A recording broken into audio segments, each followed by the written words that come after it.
We are a team. As storytellers and dreamers, there is always magic to discover. Once upon a time, a Las Vegas showgirl and a comedian magician, figured out that even with different perspectives, our adventures and experiences together are really just one big caper.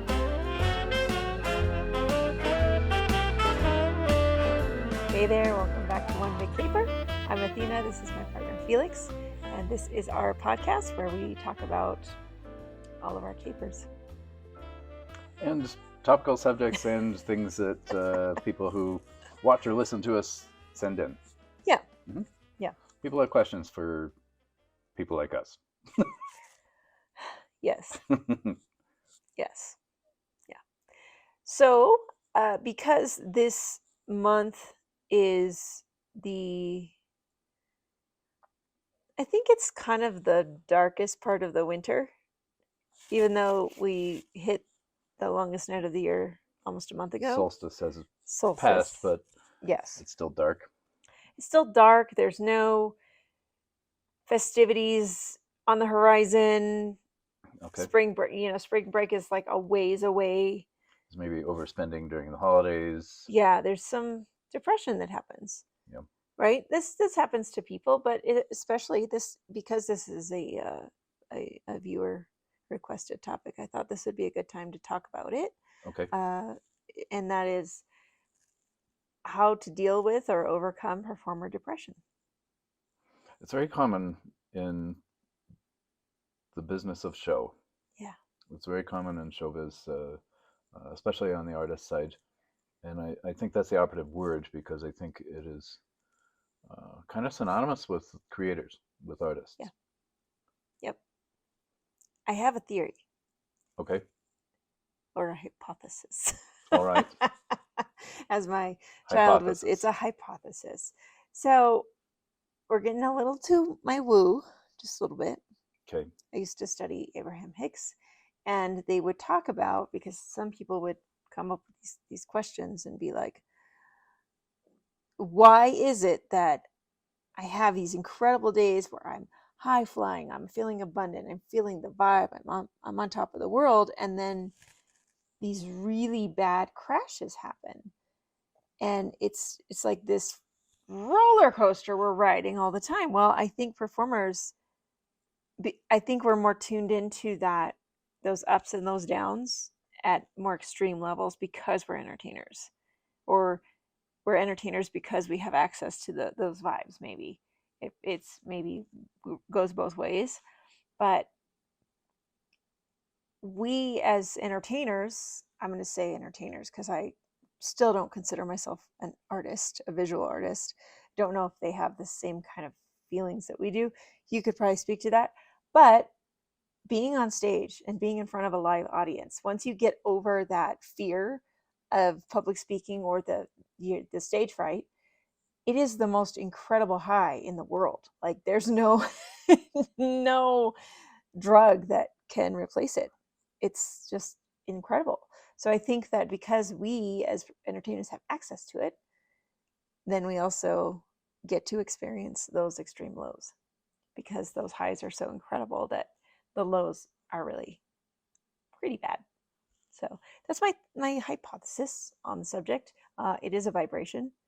And when you're in the lowest part, where you're depressed, you're helpless, hopeless, then you're in that really low, dense vibe, completely opposite of being on stage performing for your loving audience and shining from within. I think I support your theory. It's kind of it's supported by the statement that without light there is no darkness, or Exactly. Without darkness there is no light. Or Exactly. I get it. I guess with certain levels of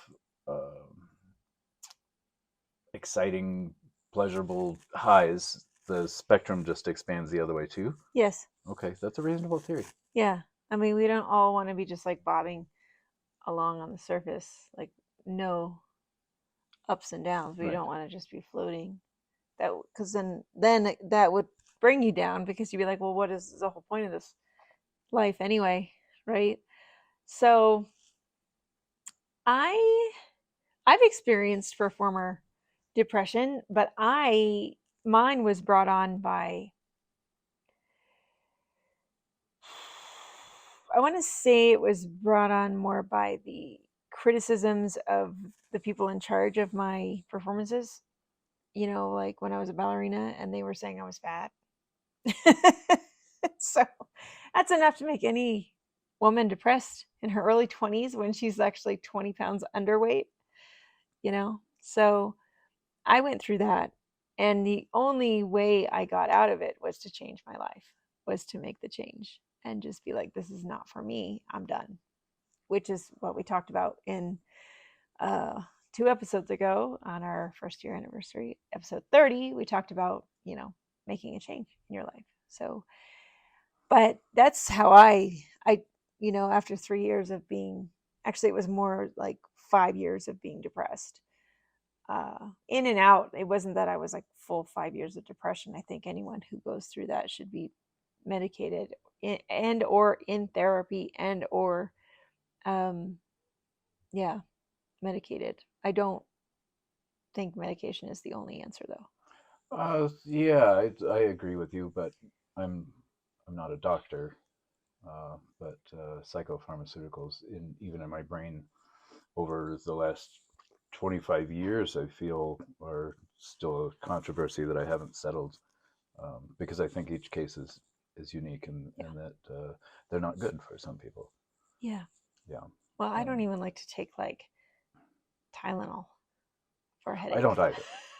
So- I got myself in real trouble after a surgery because I wouldn't take the pain meds. Same here.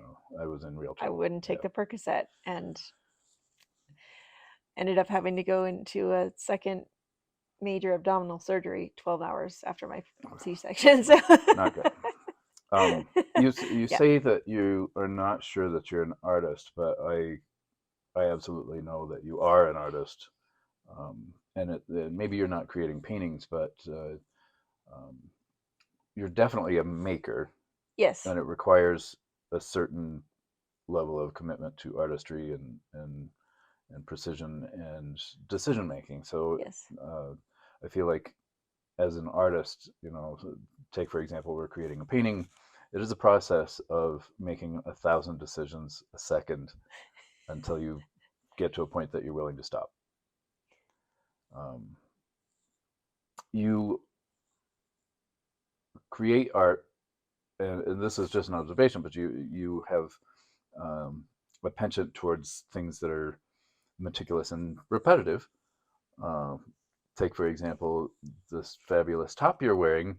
You knitted that from 5 balls of yarn. Balls of yarn. Yeah. So that's pretty incredible. I mean, that's really something. I am in awe of that all the time.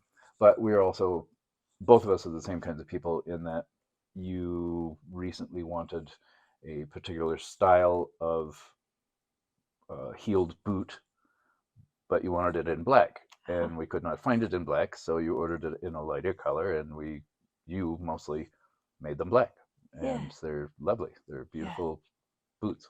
They're my favorite witchy boots. That's what we do. Yeah.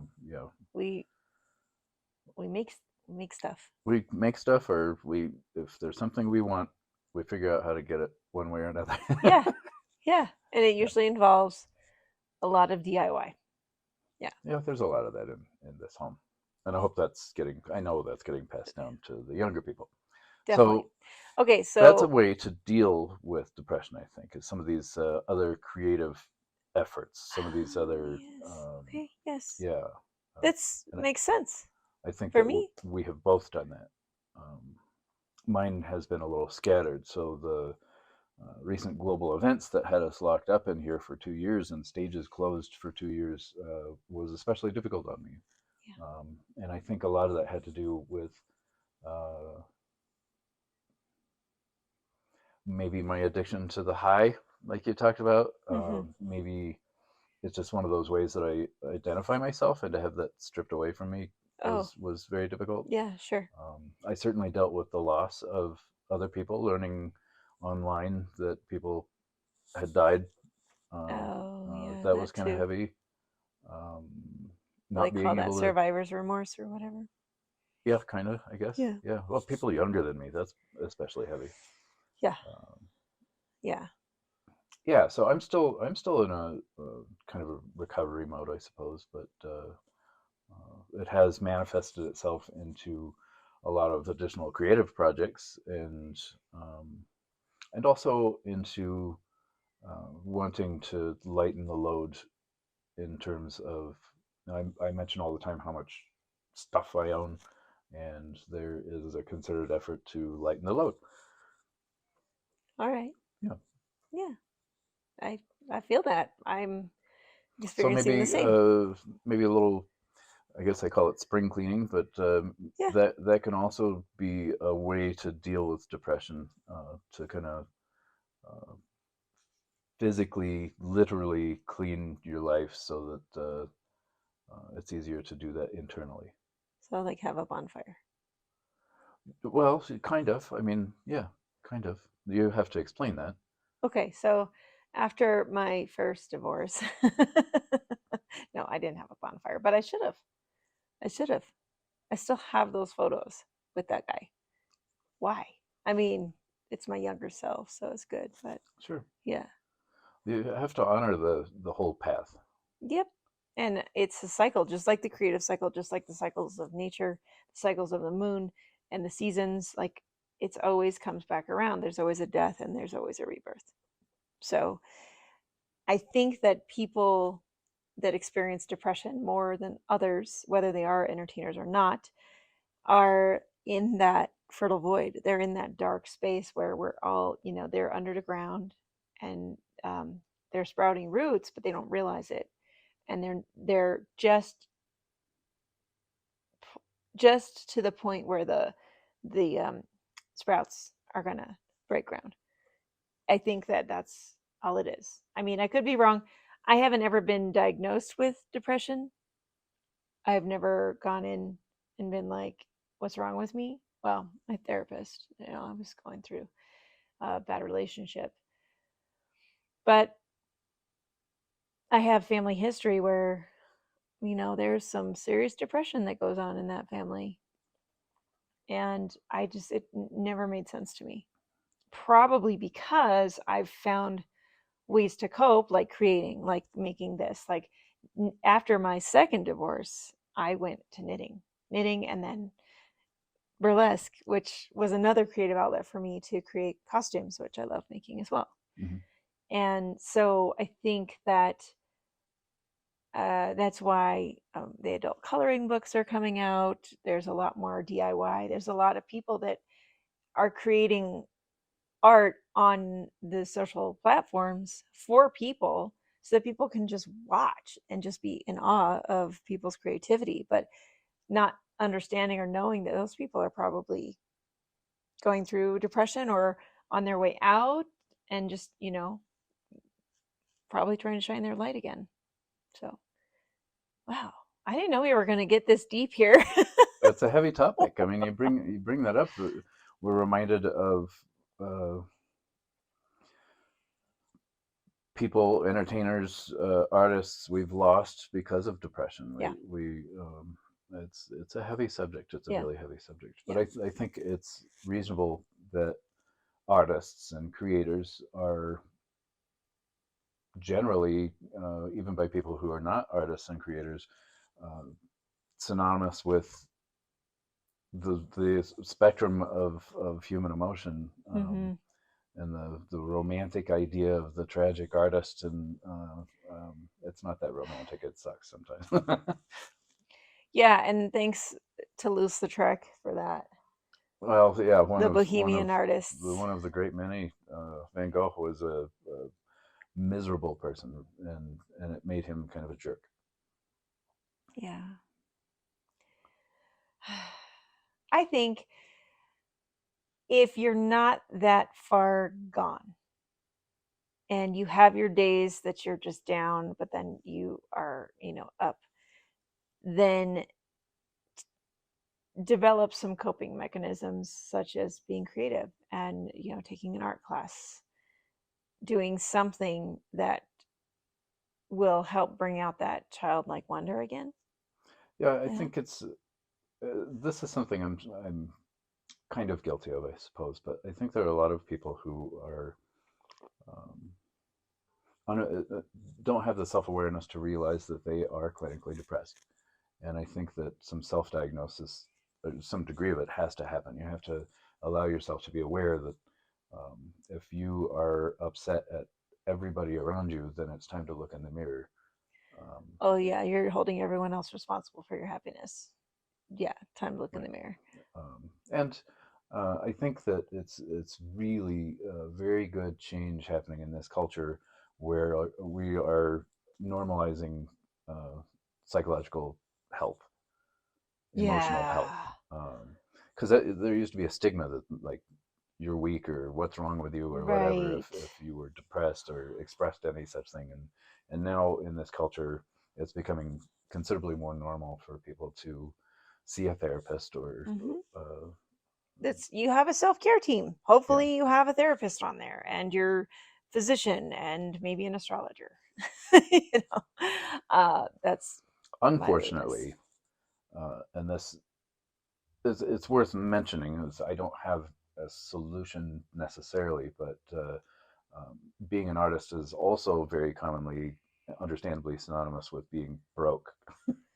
And so being uninsured and Yes. without additional means for healthcare means that therapy is sometimes unreachable. It's not completely unreachable because there are plenty of free resources, but through the state, through Medicaid, you have a certain amount you can use every year. I think. I never took part in that, even though I was on Medicaid. It's a long story, but I was on Medicaid when I gave birth to my second child. Thank goodness, because it was like $20,000 of extra bills on top of a regular childbirth because of the difficulties with not wanting to take Percocet. I did for a time, uh, and forgive me for not knowing exactly how this works. Essentially, I was seeing a therapist on a sliding scale Oh, hmm, system, which yeah, was great. yeah. But that had to do with the fact that this therapist was a a recent degree earner and had to collect some flight time hours or whatever before they were thrown out into having their own practice. Gee, that's a bummer. So I I mean, don't it's know good, actually. but It means that you're getting a very academic treatment as opposed exactly, to yes. a more natural Intuitive, more, feeling. Yeah, yes, more intuitive. Because I think a lot of people that become therapists have a natural leaning towards nurturing and guiding and helping people like that. But then you add on top of that the academics. It kind of, as we've talked about, and we still haven't released that ridiculous episode. But when you're have your academia position and then it's time to go pro, how much can you let go of how many by the times rules, by the books? Yeah. it's almost cliche when someone goes to school for so long and then they get into the work environment and they say, okay, now forget everything you've learned. But I think Yeah. the same goes for therapy. It's an Yeah. art form, right? It's I think so. I think, yeah. there's yeah, Yeah. Well, I mean, it's like practicing medicine, practicing law. they're Like practicing. they're practicing. Yeah, Everyone's practicing. right. Yeah. So I don't, yeah. So for me, my coping, I guess, is to get creative and to start making stuff.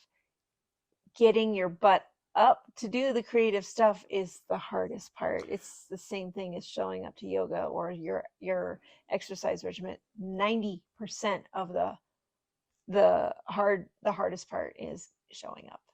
You have to turn yourself into your own cheerleader instead of your own critic. Yeah. When it's difficult to get out of bed, you have to turn yourself into somebody who's congratulating yourself for getting up and making coffee, and step by step kind of climb out of The shadow. those shadows. Yeah, Yeah. yeah. Yeah. One of the spiritual teachers I follow, Matt Kahn, I haven't watched his videos for a while, but he really helped me through the pandemic with love and just telling yourself I love you.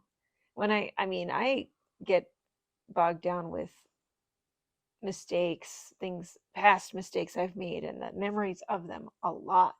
And I have to just say to myself, I love you, because it's part of my healing is to, love those shadows side of Honor the myself. path, Yeah, the whole path. exactly. Yep. Lights and darks.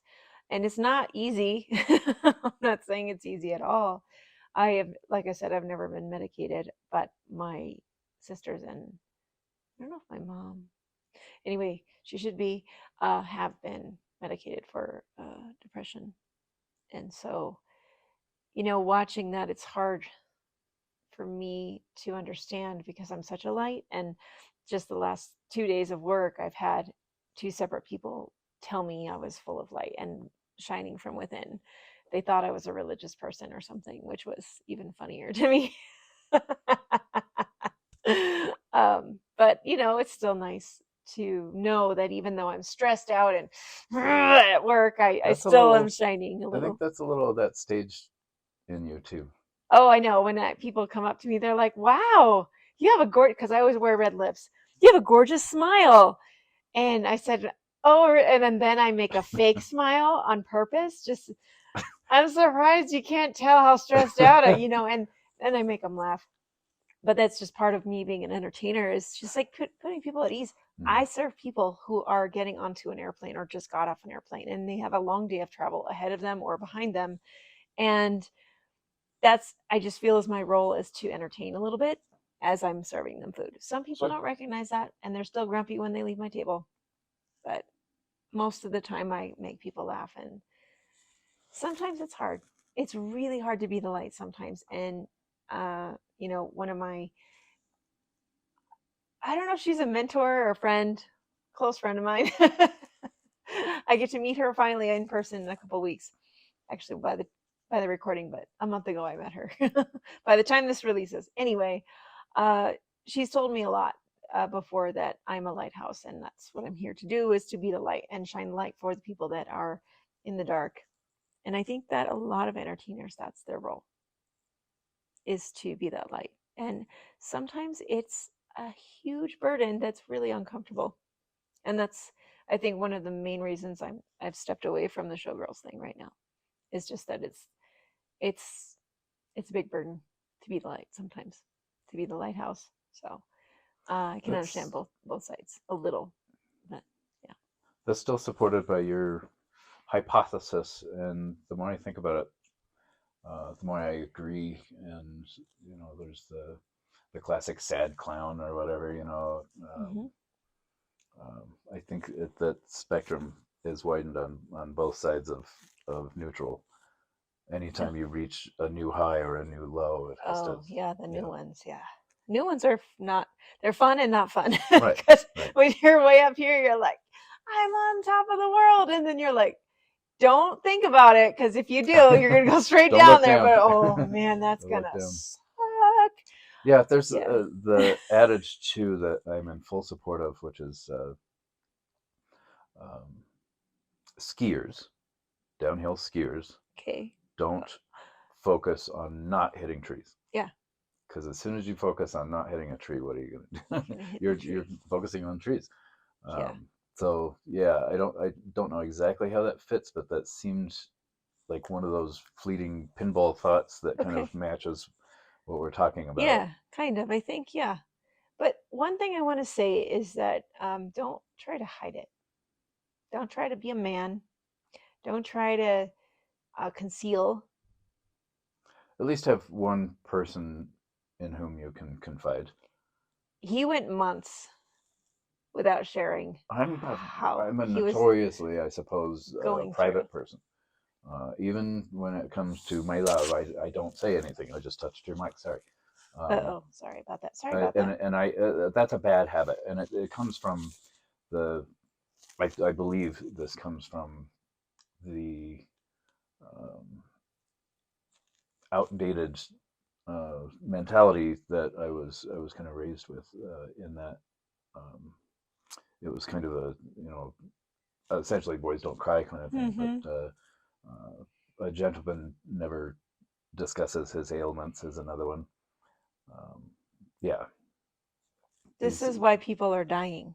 by their Well, own hand I think this every is day. one of those things that delays the all too late evolution of our culture, and uh, yeah, I blame the patriarchy. it's a habit in me, and I get it. I know it's not a good habit. No, it's Yeah, not, because I don't, I feel that it's my fault that I don't notice. And that's that's hard for me to understand, that it's right. not really my fault. Right. And that's probably what a lot of people who are survivors of family or friends who have killed themselves, they probably blame themselves. Like, why didn't I see they needed help? Why didn't I see this? So, it sucks. It's hard. You think you know someone, and then you're like, something's not right. And we are very much connected energetically. People call us soulmates, but we vibe. And just this morning, he comes out from the bedroom. I've been awake for 4 hours, We're on very different schedules very right now. different schedules. And he asks how I'm doing, and I'm like, fine. No, I was trying to play it real cool today, real cool. Fine, I'm good. And he's like, what's wrong? I don't even remember what was wrong. It was so tiny, trivial thing. I was just like, I hate when he wakes up and I just throw up on him, because I've been up for 4 or 5 hours and I've lived an entire day almost before he even gets out of bed. He doesn't sleep till 2. No, I get up at 4 in the morning because of my silly work schedule and having to be at the airport by 6:30. So, he can tell, just there's probably a twinge or hint of something in my voice. He can feel it. I try to block him from feeling it. Does not work. But that's how we know. I didn't know. He must have just been just really good at blocking me during that time when it was the darkest. And ironically, we were both going through it in a different way. Maybe that's I'm a part of why we're not reading, because we're struggling with it. Well, yeah, it could be yeah. that. But I'm a verbal processor, so he knew what a hard time I was going through. He knew. I guess I wasn't listening or hearing. He wasn't talking much, but I didn't talk much. Yeah. Yeah. It's pretty depressing, those dark days.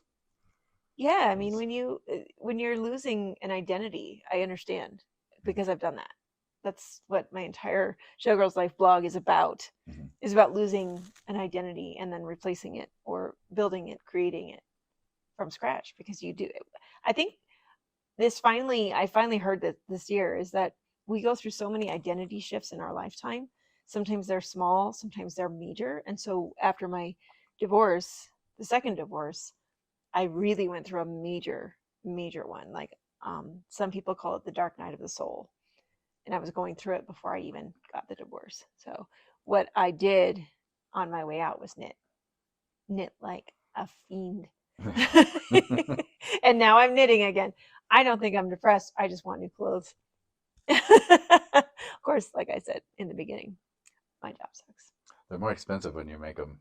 Isn't that something? Yeah, this one cost $160. That's a tangent. Maybe we'll have to have Sorry. another discussion about that. Yeah. There's a meme that says, why buy that when I can make it myself for 4 times the price? Or Oh yeah, he sent me that. Because if you think about what is your hour, anyway, we'll talk about that on another time. But I just wanted to bring that last part up because I'm kind of throwing him under the bus a little bit. Is that he hid it from me for a long time, and then I had a hard time identifying it, so I think that was part of the reason I wasn't discussing it, because I didn't want to discuss it because I didn't know how. But you didn't know what was wrong with you, probably? I had a really difficult time identifying where the hole was, or like it just. It was right here. Yeah, it's fascinating. So I think we can address this again if you would like. Let us know. But I think right now, the advice that we're giving is become self-aware, allow yourself to really be truthful with yourself, and be okay with it, because this is normal. Yeah, your mental health is incredibly important, just as important as your physical health. I think Um, more, but I agree with you. And I think there's a relationship there too. mm-hmm. And it's important to recognize that. Yeah. Without good mental health, you're not going to have good physical health, and vice versa. Yep. Uh, what else? Um, have someone with whom you can confide in and trust and do uh, talk, do express yourself, do be Mm-hmm. honest with that person, and the trade can be, of course, that you are that person for them. Um, Don't pick a narcissist because they'll just hold all against you. yeah, we have to bleep that. Um, Oh, you I were was you were trying doing so so well. hard. You were doing so Yeah, well. because I wanted to say lots of other words 8 other times. If there are many ways to be a creator, and creating, even if it's a matter of cleaning your home, is a fine process, therapeutic, cathartic thing to do.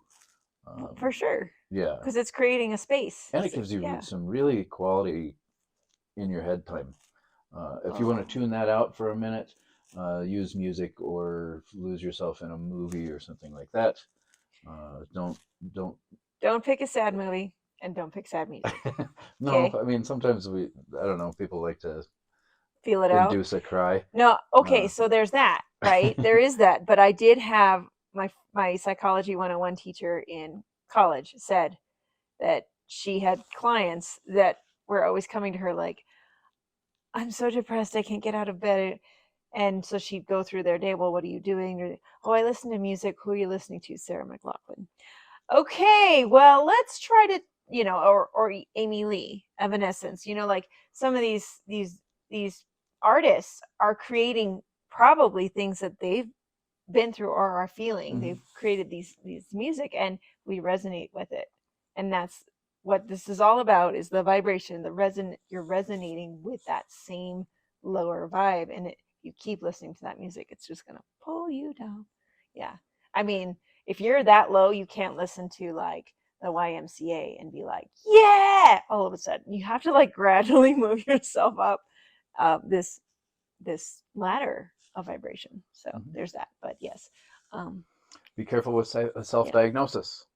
WebMD is not necessarily your friend. or Uh, psychology.com. right, They exactly. have a lot. So They do have a lot of articles on what each thing, like yeah, what's but wrong it's with me, very kind of easy things. you're going to see something. Yeah. There's a reason that there are lots of jokes about first-year med students exhibiting the symptoms of everything they're studying. You can be talked into thinking that you are uh, suffering from psychopathy and all kinds of things, and whoa there. Yeah, whoa. Um, Psychopharmaceuticals could be good for you, but alcohol is not a psychopharmaceutical. Neither is weed. Neither is weed. Those substances and their effects can actually amplify some of the darkness, and that's the last thing you want. Yeah, alcohol is a depressant. It does exactly it depresses the system. So that's exactly what it does. That's why you get tired after drinking. Yeah. So no self-medicating. Mm-hmm. Yeah, try not to. I mean, sometimes you gotta. Sometimes, like we did our episode about near repeal day last year, episode 28, I believe, where we talked about quitting drinking, and I quit drinking on January 1st of 2020. I picked the worst year to quit drinking, but Yeah, I'm that's glad. an interesting Yeah, timing. I'm really glad that I did, because I heard of so many people who started to develop real problems dealing with what we were already all as a collective dealing with. So, yeah, if you feel like you're self medicating, it might be time to get some help. Mm-hmm. Even if you don't go to a therapist or a counselor, or, go to a trusted friend, Mm-hmm. definitely. And if you don't have trusted friends, go to someone who has gone to school for it. Yeah. Yeah. Teach and allow yourself to be your own cheerleader and not a Mm, critic. it's Don't let hard. those inner So voices be critical, and that is difficult. But and we're all, every one of us, guilty.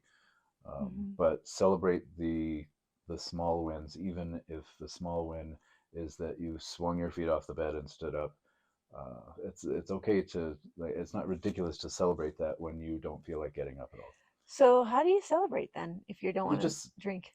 you give yourself an attaboy, or like, you got Attaboy. this, or You got this, girl. yeah, be a cheerleader. Yeah, so I for the last 2 years have kept a gratitude list.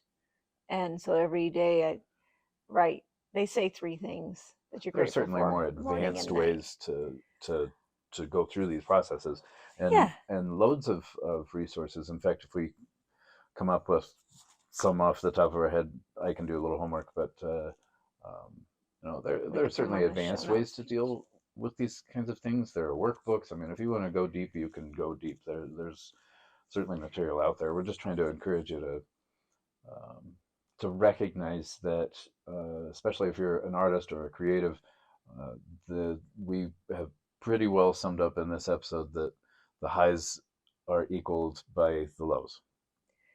And there will be light again. There will be, Yep. you will be high again. Yeah. It's coming somewhere soon. Just let go. Let Right. go and let yourself bob back up to the surface. That's what Abraham always used to say. We're just corks bobbing on the surface. And when we get depressed, we're literally holding our cork down, and we just have to let go. And we'll bob back up. So yeah. I think that was a good one. Yeah. I think we're complete for now. But as always, reach us any old time at hello@onebigcaper.com, or send your questions in if you're on the YouTube version of this. You can write down below. We love reading that stuff, and we will respond. Yeah. Thanks for watching and listening. Bye. That was a good one. I think that went good, even though we had no facts or anything. We didn't. We can't keep doing this without you.